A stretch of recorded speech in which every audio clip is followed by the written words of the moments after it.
El sonido no fue una explosión. Fue un rugido. Un golpe seco que partió el aire, el cemento, los cuerpos y el tiempo. En menos de un segundo, Beirut dejó de existir tal y como la conocían. Y lo más inquietante no es cómo ocurrió, sino que se pudo evitar durante años. Bienvenido a El Diario del Forense. Hoy no te voy a contar solo qué pasó en el puerto de Beirut. Hoy vamos a reconstruir cómo murieron cientos de personas, que sintieron en los primeros segundos, y por qué esta tragedia no fue un accidente aislado, sino una bomba con fecha de caducidad ignorada deliberadamente. Quédate hasta el final, porque lo que ocurrió después de la explosión, nadie lo esperaba. Beirut, 4 de agosto de 2020. Son las 6 de la tarde. El puerto está activo, como cualquier otro día. Trabajadores descargan mercancía, conductores esperan órdenes, vecinos graban el cielo desde sus balcones. Algunos notan humo saliendo de un almacén. Nadie corre. Nadie grita. No hay sirenas. Solo fuego. Y curiosidad. En esos primeros minutos, las personas más cercanas al almacén 12 no saben que están a segundos de morir. Algunos sacan el móvil. Otros miran desde las ventanas.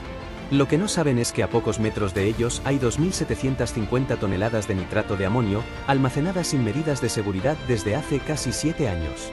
7 años. ¿Te imaginas vivir, trabajar, dormir, encima de una bomba durante 7 años sin saberlo? Lo que ocurrió después fue tan rápido que el cerebro humano no tuvo tiempo de reaccionar. Primero, una explosión menor. Un destello. Un golpe. Algunas personas caen al suelo. Otras miran confundidas. Y entonces, la verdadera detonación. Una onda expansiva que viaja a más de 3.000 metros por segundo. El aire se convierte en una pared invisible que aplasta pulmones, rompe cráneos y lanza cuerpos como muñecos. Las personas que estaban más cerca murieron sin saber que iban a morir. No hubo dolor prolongado. No hubo huida. Solo presión extrema. Los pulmones colapsaron. El cerebro impactó contra el cráneo. Muchos fallecieron de forma instantánea. Pero los que estaban un poco más lejos, ellos sí lo sintieron todo. Ventanas que se convierten en cuchillas.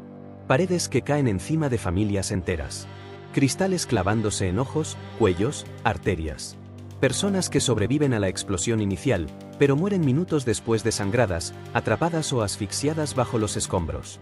Y aquí viene la primera pregunta directa para ti.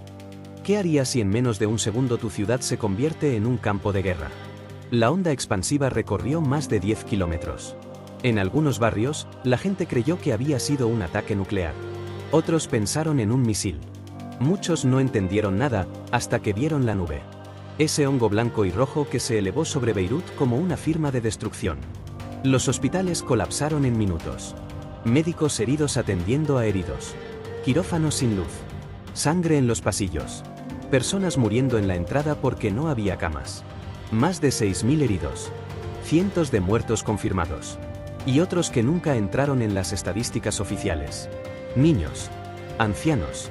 Trabajadores portuarios. Conductores. Personas que simplemente miraban por la ventana.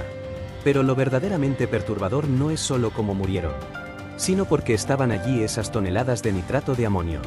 Y aquí es donde esta historia deja de ser una tragedia. Y empieza a convertirse en un crimen por negligencia.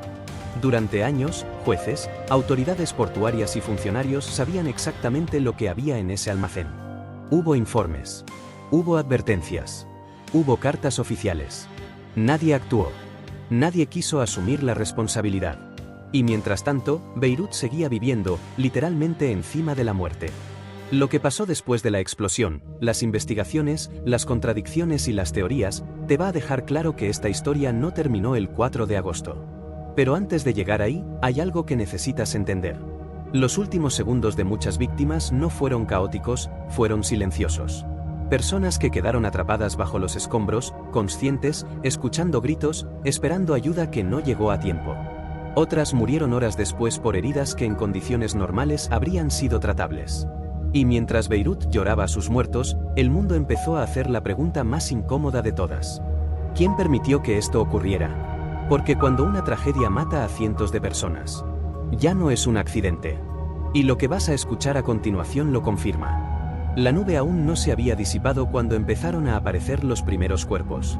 Algunos estaban inmóviles, cubiertos de polvo blanco, tan quietos que parecían estatuas. Otros se movían lentamente, desorientados, con la mirada perdida, como si el cerebro se negara a aceptar lo que acababa de ocurrir. Muchos no gritaban. El silencio, en ciertos puntos de la ciudad, era más aterrador que el ruido previo. Las personas que sobrevivieron a la onda expansiva inicial comenzaron a morir después. Y eso es algo que rara vez se cuenta. No todos murieron en el instante de la explosión. Muchos fallecieron por causas secundarias, hemorragias internas, perforaciones pulmonares, traumatismos craneales, aplastamientos. Otros murieron esperando ayuda. Imagina estar consciente bajo toneladas de hormigón. Escuchar voces cada vez más lejanas. Sentir cómo el aire se vuelve escaso. Saber que estás vivo, pero no por mucho tiempo. Eso les ocurrió a decenas de personas. En los hospitales, el caos era absoluto. Algunos edificios médicos estaban dañados. Ventanas rotas, equipos inutilizados. Médicos heridos atendiendo sin anestesia. Se amputaban extremidades en pasillos. Personas muriendo mientras esperaban su turno. La electricidad fallaba. Las ambulancias no daban abasto. Y aquí viene algo que casi nadie menciona. Muchas víctimas habrían sobrevivido si la explosión hubiera ocurrido en un país con protocolos adecuados y almacenamiento seguro. Pero Beirut no tuvo esa oportunidad. Mientras tanto, comenzaron a circular los primeros vídeos. Grabaciones tomadas segundos antes de morir. Personas enfocando el incendio sin saber que estaban filmando su propia muerte. Esos vídeos no muestran gritos. No muestran pánico. Muestran normalidad, justo antes del final. Y eso es lo que más perturba. Porque nadie les advirtió. Nadie evacuó la zona. Nadie activó un protocolo de emergencia. ¿Por qué? La respuesta es tan sencilla como aterradora. Porque durante años, nadie quiso asumir la responsabilidad de mover ese material. El nitrato de amonio había llegado al puerto en 2013, confiscado de un barco abandonado. Desde entonces, quedó almacenado allí. Jueces sabían. Funcionarios sabían. Autoridades portuarias sabían. Hubo cartas, informes, advertencias técnicas que decían claramente, esto es extremadamente peligroso. Pero moverlo costaba dinero. Destruirlo implicaba decisiones políticas. Y nadie quiso ser el que firmara. Así que lo dejaron allí. Año tras año. Gobierno tras gobierno. Mientras Beirut seguía creciendo alrededor de esa bomba invisible. Ahora piensa esto por un segundo. ¿Cuántas personas murieron no por la explosión, sino por la indiferencia? Después del desastre, llegaron las promesas. Investigaciones. Discursos. Minutos de silencio. Pero cuando se empezó a investigar en serio, algo llamó la atención. Cada vez que la investigación se acercaba a altos cargos, se detenía. Jueces apartados. Presiones políticas. Documentos que desaparecían. Y aquí nace una de las teorías más inquietantes. ¿Fue realmente solo negligencia? Algunos expertos empezaron a señalar inconsistencias. La magnitud de la explosión. El tipo de incendio previo. La falta de vigilancia. La presencia de otros materiales inflamables cerca del nitrato. Se habló de sabotaje. De encubrimiento. Incluso de intereses internacionales. Nada se probó de forma concluyente. Pero tampoco se descartó del todo. Y mientras tanto, las familias de las víctimas seguían esperando justicia. Madres que perdieron a sus hijos por mirar por una ventana.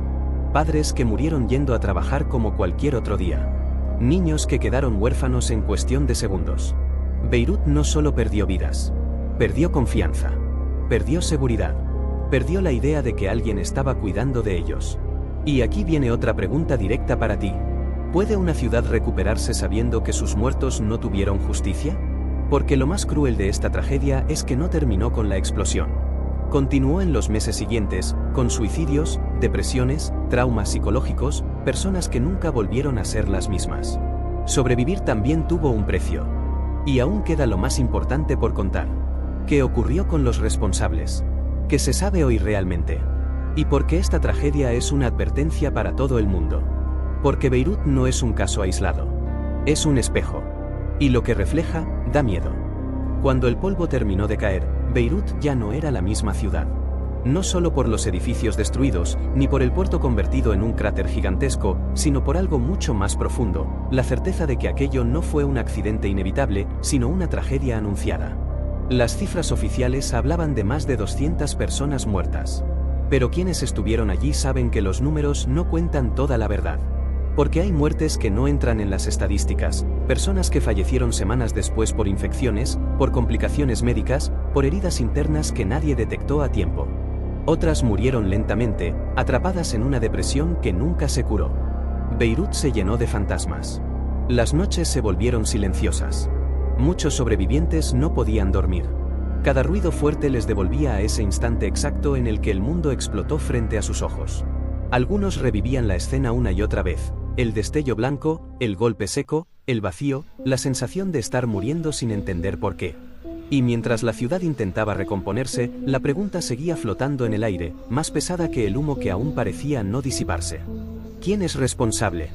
Las investigaciones oficiales comenzaron, pero desde el principio estuvieron rodeadas de obstáculos. Testigos clave se negaron a declarar. Altos cargos reclamaron inmunidad. Jueces que avanzaban demasiado rápido fueron apartados. Cada paso hacia la verdad encontraba una pared invisible. Y eso alimentó las teorías. Algunos sostienen que fue pura negligencia, una cadena de decisiones mal tomadas, de advertencias ignoradas, de papeles archivados sin leer. Otros creen que hubo algo más, intereses políticos, encubrimientos deliberados, incluso la posibilidad de que el incendio inicial no fuera accidental. No hay pruebas concluyentes de un ataque externo. Pero tampoco hay respuestas claras que tranquilicen a las familias de las víctimas. Y ahí está el verdadero horror. Porque aceptar que una ciudad entera pudo ser destruida simplemente porque nadie quiso asumir responsabilidad es casi más aterrador que pensar en una conspiración. Significa que algo así puede volver a ocurrir. En cualquier lugar. En cualquier momento. Beirut se convirtió en un símbolo. Un recordatorio brutal de lo que pasa cuando la burocracia pesa más que la vida humana. Cuando el luego lo vemos se convierte en una sentencia de muerte. Hoy, el puerto sigue marcado. El cráter permanece como una cicatriz abierta. No solo en el suelo, sino en la memoria colectiva. Cada persona que murió allí tenía un nombre, una historia, planes para el día siguiente. Ninguno sabía que estaba viviendo sus últimos segundos. Y tal vez eso sea lo que más duele. Que no hubo despedidas. Que no hubo aviso. Que no hubo oportunidad de escapar. Solo un segundo. Un destello. Y el final. Antes de irte, quiero preguntarte algo directamente. ¿Crees que esto fue solo un accidente o una tragedia provocada por la indiferencia humana? Déjame tu opinión en los comentarios. Si este vídeo te ha hecho reflexionar, dale like. Y si quieres seguir explorando historias reales que incomodan, suscríbete al canal. Porque recordar también es una forma de justicia. Y Beirut no debe ser olvidada.